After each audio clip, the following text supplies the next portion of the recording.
अस्सलाम वालेकुम स्टूडेंट्स। तो स्टूडेंट्स आज हमारा डिफरेंशियल इक्वेशन का लेक्चर 11 है। तो हम डिफरेंशियल इक्वेशन को समझने की कोशिश करते जा रहे हैं आहिस्ता आहिस्ता। तो इसी तरह से कंटिन्यू करते रहेंगे। तो इससे पहले हमने एग्जैक्ट डिफरेंशियल इक्वेशन देखी, लीनियर डिफरेंशियल इक्वेशन देखी, उनके सॉल्यूशंस फाइंड करने की कोशिश की। तो आज का हमारा लेक्चर है होमोजीनियस डिफरेंशियल इक्वेशन। तो सबसे पहले ये देखना है कि होमोजीनियस डिफरेंशियल इक्वेशन क्या होती है। तो a first order differential equation of the form, ये फर्स्ट ऑर्डर डिफरेंशियल इक्वेशन की फॉर्म है। a1x dy by dx plus a0x, ये दो कोएफिशिएंट्स हैं, ये फर्स्ट ऑर्डर डिफरेंशियल इक्वेशन है, ये y है, is equal to g of x। g of x कुछ भी हो सकता है। It is said to be linear equation, ये लीनियर इक्वेशन की जनरल फॉर्म है। This is not homogeneous differential equation. अगर इसी लीनियर इक्वेशन को मैंने होमोजीनियस डिफरेंशियल इक्वेशन बनाना है, सिर्फ g ऑफ x को जीरो पुट कर दें। याद रखें, जब भी किसी डिफरेंशियल इक्वेशन के इक्वल टू के आगे जीरो लिखा हो तो वो होमोजीनियस डिफरेंशियल इक्वेशन कहलाएगी। यहाँ पे बड़े वाजे लिख दिया है, when g of x is equal to zero this linear equation is said to be homogeneous differential equation. तो होमोजीनियस डिफरेंशियल इक्वेशन की पहचान क्या है कि डिफरेंशियल इक्वेशन इक्वेलिटी के बाद ये राइट हैंड साइड पे यहाँ पे जीरो लिखा होगा, तो ये पहचान है किसकी, होमोजीनियस डिफरेंशियल इक्वेशन की। ठीक है, तो एग्जाम्पल करने की कोशिश करते हैं, देखते हैं कि क्या हमारे पास जो डिफरेंशियल इक्वेशन है क्या वो होमोजीनियस डिफरेंशियल इक्वेशन है। अगर वो होमोजीनियस डिफरेंशियल इक्वेशन है तो हम उसका सॉल्यूशन फाइंड करने की कोशिश करेंगे। ठीक है, तो बहुत आसान है, मुश्किल नहीं है। तो बहुत ध्यान से देखेंगे। ये देखें जी, solve x minus Y D x plus x plus Y D y is equal to zero. ये तो कंफर्म है, dx और dy लिखा है, ये तो कंफर्म है कि ये डिफरेंशियल इक्वेशन है। इज इक्वल टू जीरो लिखा है, ये पहचान है कि ये होमोजीनियस डिफरेंशियल इक्वेशन है। ठीक है, तो it is homogeneous differential equation. ठीक है, तो स्टेप्स को फॉलो करना है, जिस तरह से मैं करता हूं उसी तरीके से सारे क्वेश्चंस होंगे। ठीक है, now we have to find its solution. ये तो कंफर्म हो गया कि ये होमोजीनियस डिफरेंशियल इक्वेशन है। अब हम इसका सॉल्यूशन फाइंड करने की कोशिश करते हैं। ठीक है, तो क्या किया, हमेशा क्या करते हैं, तरीकाकार क्या है कि dy और dx इसको अलग अलग करने की कोशिश करते हैं। ठीक है, फॉर्म बनाते हैं इसकी सिंपल। ये लिखा है x minus Y D x, ये plus x plus Y D y था, इसको अगली साइड पे ले जाऊंगा तो क्या बन जाएगा, minus x plus Y D Y. ठीक हो गया। असल में मैं क्या करने की कोशिश कर रहा हूँ, मैं x वाली टर्म्स एक साइड पे करना चाह रहा हूँ, y वाली टर्म्स सारी दूसरी साइड पे करना चाह रहा हूँ, या dy बाई डी एक्स की फॉर्म बनाना चाह रहा हूँ। ठीक हो गया, तो नेक्स्ट आगे चलते हैं। मैंने क्या किया, x minus Y D x is equal to minus x plus Y D Y. ठीक हो गया, तो जरा आप गौर से देखेंगे तो ये लिखा है x minus Y D x is equal to minus x plus Y D Y, ये वैसे का वैसे ही है। अब ये देखें, ये x प्लस वाई यहाँ पे क्या हो रहा है, मल्टीप्लाई, वहां जाके क्या होगा, डिवाइड। तो ये थोड़ा सा ब्लर हो रहा है, कोई बात नहीं, नेक्स्ट टाइम जो भी मैं बनाया करूंगा वो ब्लर नहीं हुआ करेगी, नेक्स्ट टाइम से थोड़ा बेहतर करूंगा। लेकिन मैं खुद से बता रहा हूँ, दिस इज एक्स, वैसे भी आपके साथ मैंने ये लेक्चर शेयर किया है, वहां पे क्लियर नजर आएगा आपको। ठीक है, वीडियो में थोड़ा सा ब्लर आएगा। x प्लस वाई यहाँ पे मल्टीप्लाई हो रहा है, यहाँ पे जाके मैंने क्या कर दिया, उसको डिवाइड, इज इक्वल टू, ये डी वाई यहाँ वैसे का वैसे ही है, माइनस टर्म भी यहाँ पे वैसे की वैसे, ये डी एक्स यहाँ मल्टीप्लाई हो रहा है, उधर जाके क्या होगा, डिवाइड हो जाएगा। अब ये माइनस टर्म है, इसको यहाँ मल्टीप्लाई करवा देता हूँ, तो ये माइनस यहाँ पे आ गया। इस ऊपर वाली टर्म को खोला तो माइनस एक्स प्लस वाई हो गया। देखिए मैंने लिखा minus x plus Y over X plus Y is equal to D Y by D X. तो इसको मैं ऐसे लिख सकता हूँ, D Y by D x is equal to Y minus X, ये देखें माइनस एक्स प्लस वाई को क्या लिख सकते हैं, Y minus X over X plus Y. यहां तक तो कोई मसला नहीं था, ये देखें मैंने डेरिवेटिव की फॉर्म बस बना ली है इसकी। आपने भी ऐसे ही करना है, सबसे पहले कौन सी फॉर्म बनानी है, D Y by D X की फॉर्म। ठीक है, आपने भी सेम प्रोसेस, आपने भी किसी भी क्वेश्चन का ऐसे ही करना है। ठीक है, यहाँ पे एक नई चीज है, वो यही है, जब भी आपने होमोजीनियस डिफरेंशियल इक्वेशन को सॉल्व करना है तो इस तरीके से सॉल्व करना है। D Y by D X किसके इक्वल है, Y minus X over X plus Y. अब इस y को आपने सब्सटीट्यूट कर देना है किससे, vx से। v एक नई टर्मिनोलॉजी निकल गई है, कोई बात नहीं। कभी कभी याद है, आपने पढ़ा होगा एफएससी में भी कि आप सब्सटीट्यूशन करते हैं कि किसी टर्म को किसी दूसरी टर्म के साथ रिप्रेजेंट कर देते हैं। अब y is equal to we X कर देंगे ना, तो ये क्या होगा, ये पूरी टर्म यहाँ पे जहां जहां y आ रहा है वहां वहां x की फॉर्म बन जाएगी। किसकी फॉर्म बन जाएगी, x की।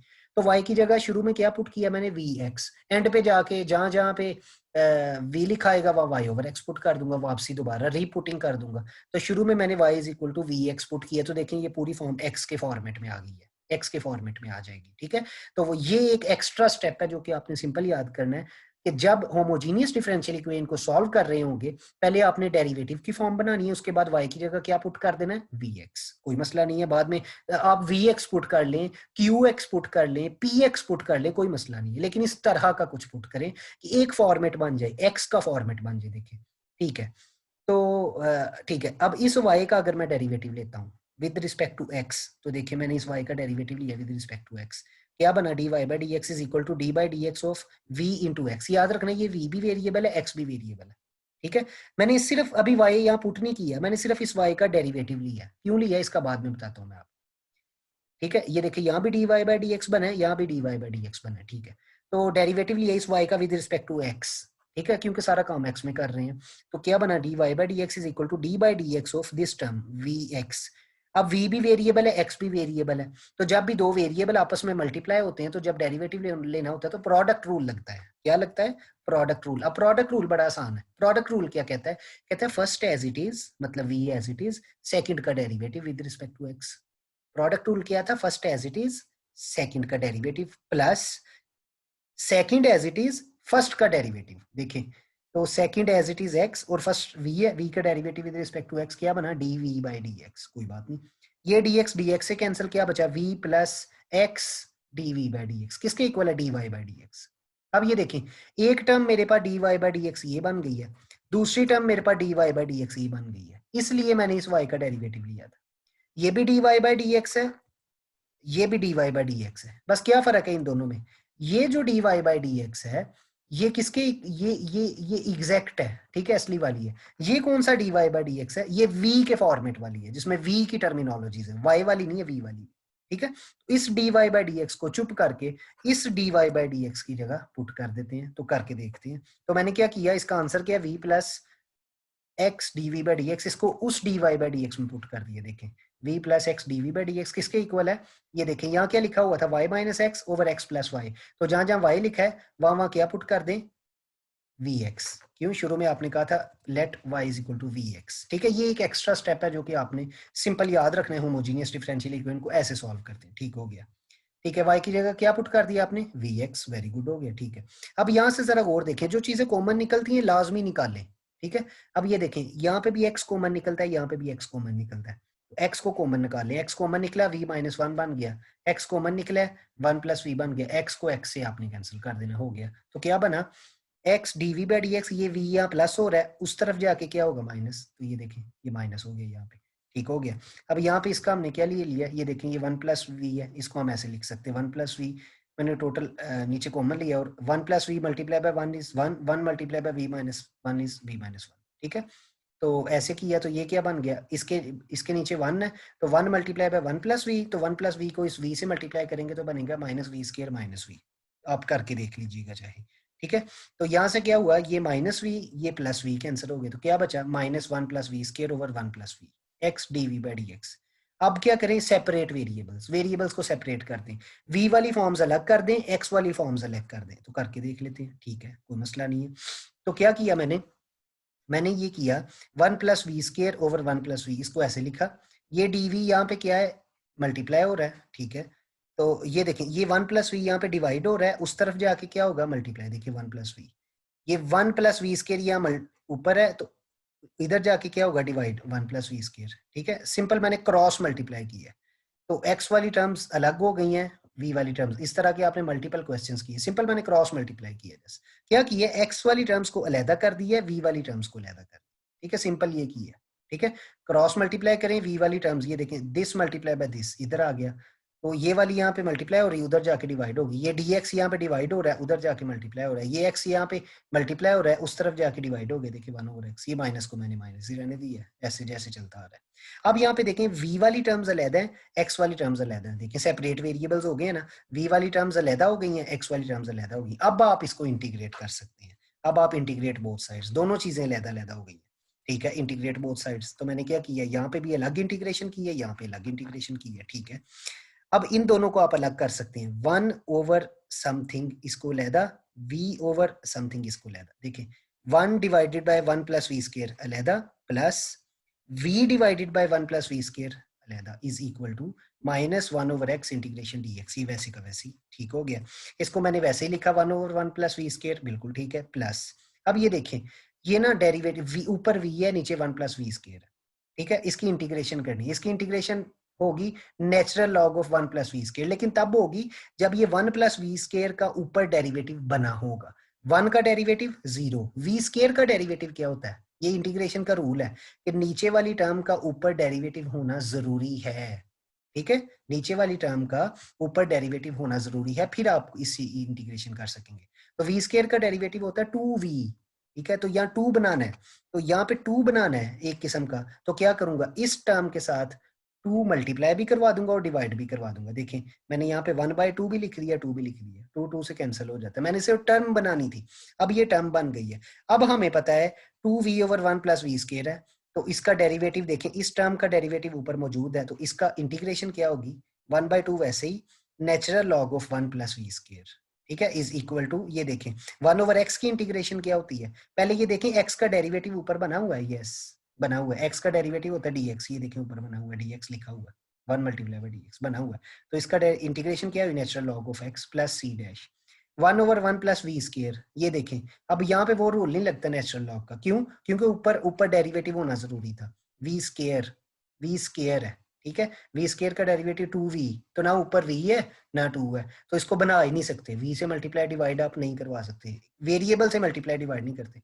वैसे ही इसकी इंटीग्रेशन हमें पता है, इंटीग्रेशन 1/1 प्लस एक्स स्केयर, इसकी इंटीग्रेशन होती है tan इनवर्स x, तो यहाँ x की जगह क्या यूज हुआ v, तो इस 1/1 प्लस वी स्केयर की इंटीग्रेशन है tan इनवर्स v, ये आप देख सकते हैं, मैंने आपके पास साथ बेसिक इंटीग्रेशंस आपके साथ शेयर की हुई है। 1/1 प्लस एक्स स्केयर की इंटीग्रेशन होती है tan इनवर्स x, यहाँ पे x की जगह क्या यूज हो रहा है v, तो 1/1 प्लस वी स्केयर की इंटीग्रेशन है tan इनवर्स v, तो क्या बन गया tan इनवर्स v प्लस 1/2 natural log of 1 plus v square is equal to minus natural log of x plus c dash, c something constant होगा, ठीक है, ये आपने असल में इंटीग्रेशन कर दी है, जस्ट आपने इंटीग्रेशन यहां तक भी आप कर देंगे ना तो काम हमारा खत्म हो जाता है। देखें तो मैंने शुरू में क्या पुट किया था, y किसके इक्वल पुट किया था, vx के, ठीक है, शुरू में पुट किया था, सवाल सॉल्व मैंने कर दिया। अब सिंपल क्या है, अब जहां जहां v लिखा है उसको दोबारा y की फॉर्म में ले आए, तो जब मैंने पुट किया था y is equal to vx, तो अब v किसके इक्वल हुआ, y/x के, तो जहां जहां v लिखा है वहां वहां क्या पुट कर दें, y/x, तो देखें ये v लिखा था मैंने उसकी जगह क्या पुट कर दिया, y/x। ये सिंपल मैंने सब्स्टिट्यूशन की थी कि जस्ट एक वेरिएबल को खत्म किया था, नया वेरिएबल इंट्रोड्यूस करवाया था, बाद में दोबारा रीपुट कर दिया था, तो 1/2 natural log of 1 plus v square है, तो उसके क्या पुट कर दिया है, y square plus x square plus natural log of x is equal to C dash, ये minus natural log of x है, उस तरफ जाएगा तो प्लस हो जाएगा, ठीक हो गया।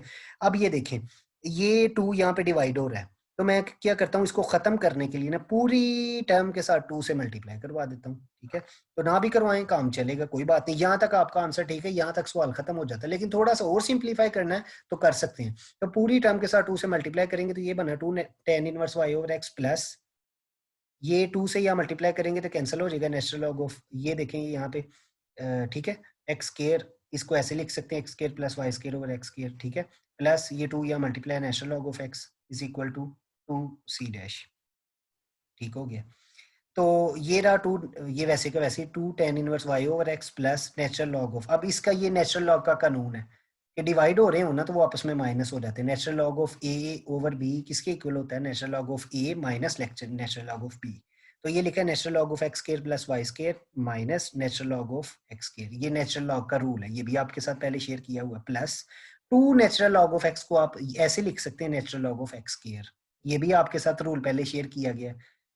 2 नेचुरल लॉग ऑफ एक्स किसके इक्वल होता है, natural log of x square, मतलब ये जो 2 यहाँ पे मल्टीप्लाई हो रही होती है वो डायरेक्टली इसका स्केयर बन जाता है, ये नेचुरल लॉग के बेसिक रूल्स है जो आपने पहले पढ़े हुए हैं, वो मैंने अप्लाई किया, is equal to 2c dash. अब ये natural log of x square plus में है, ये natural log of x square minus में, दोनों आपस में कैंसिल हो जाते हैं, 2c डैश को उसने एक सिंपल c कह दिया कि let put c is equal to 2c dash, तो जो वापस बचा है उसको आपने लिख लिया 2 tan inverse y over x plus natural log of x square plus y square is equal to c, बहुत आसान है, कोई मुश्किल नहीं, ये आपने सॉल्यूशन डिफरेंशियल इक्वेशन का फाइंड किया है। इस तरह के आपने पहले भी बहुत सारे क्वेश्चंस किए हैं, सिर्फ इसमें और उन क्वेश्चंस में क्या फर्क है, ये फर्क है कि यहाँ पे इज इक्वल टू के आगे क्या लिखा हुआ था, 0, वो किसकी पहचान है, होमोजीनियस इक्वेशन की पहचान है, उसको सॉल्व किया है, सबसे पहले मैंने सिंपल क्या किया है कि अलग अलग कर दिए, dy बाई dx की फॉर्म बना दी, फिर जहाँ y लिखा है उसको vx के इक्वल पुट कर दिया, सब्स्टिट्यूशन कर दिया, बाद में दोबारा से रीपुटिंग कर दी है, ठीक है। अलग अलग सेपरेट वेरिएबल्स किए हैं, सिंपल इंटीग्रेशन कर दी, आंसर आ गया। मुश्किल नहीं है, ठीक है। अब आपने घर से क्या करना है, ये वाला क्वेश्चन सॉल्व करने की कोशिश करनी है। Solve by initial value problem, मतलब ये देखें x d y minus x plus Y D x is equal to 0। अब इज इक्वल टू 0 आ गया है, तो ये कंफर्म है कि ये क्या चीज है, ये होमोजीनियस डिफरेंशियल इक्वेशन है, ठीक है। अच्छा याद रखें y is equal to we x put करना जरूरी नहीं है। अगर आप कर देंगे तो सब्स्टिट्यूशन से हो जाएगा, ना भी करेंगे तो सवाल तो वैसे भी सॉल्व हो जाएगा, ठीक है। लेकिन नॉर्मली होमोजीनियस इक्वेशन में y is equal to we x put कर देते हैं। उससे क्या होता है कि x का फॉर्मेट बन जाता है सारे सवाल के अंदर, और v का फॉर्मेट, और आखिर में v में दोबारा y के फॉर्मेट पुट कर देते हैं, ठीक है। इनिशियल कंडीशन आपको गिवन है। ये आपने क्वेश्चन बहुत आसान है, करने की कोशिश करनी है। फ्राइडे तक आपने असाइनमेंट के नाम से मैं अपलोड कर दूंगा आपका आपकी क्लासरूम में, तो आपने ये सबमिट करवाना है। मुश्किल नहीं है, आसान है, सिर्फ प्रैक्टिस चाहिए। Thank you so much.